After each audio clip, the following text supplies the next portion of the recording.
রাজধানীর তেজগাঁও গরুর হাট এখন ধীরে ধীরে জমে উঠছে কুরবানির পশুর বেচাকিনায়। পাবনা, কুষ্টিয়া, রাজশাহী, সিরাজগঞ্জ সহ বিভিন্ন জেলা থেকে ট্রাক ভর্তি গরু আসছে এই হাটে। হাট ঘুরে দেখা গেছে ছোট আকারের গরু বিক্রি হচ্ছে ৭০,০০০ টাকা থেকে ১,২০,০০০ টাকায়, মাঝারি গরুর দাম ১.৫ লাখ টাকা থেকে ৪ লাখ টাকা, আর বড় ও আকর্ষণীয় গরুর দাম হাঁকা হচ্ছে ৫ লাখ থেকে ১২ লাখ টাকা পর্যন্ত।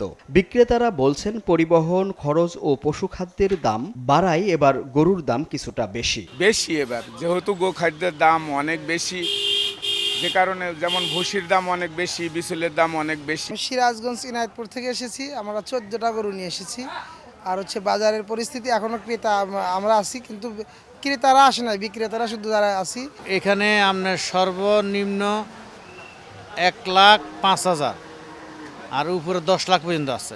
হাটে দেশি গরুর চাহিদাই বেশি দেখা গেছে। বাজেট সীমাবদ্ধতায় ছোট মাঝারি গরুই পছন্দ বেশিরভাগ ক্রেতাদের।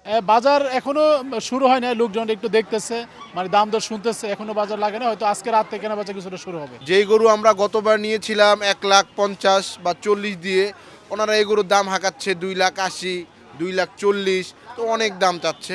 আইন শৃঙ্খলা নিয়ন্ত্রণে হাট জুড়ে মোতায়েন রয়েছে পুলিশ, র্যাব ও আনসার সদস্যরা। বসানো হয়েছে অস্থায়ী পুলিশ ক্যাম্প এবং সিসিটিভি নজরদারিও। জাল টাকা শনাক্তে কাজ করছে বিশেষ টিম। হাটে চুরি ছিনতাই ঠেকাতে মাইকিং করে সচেতন করা হচ্ছে ক্রেতাদের।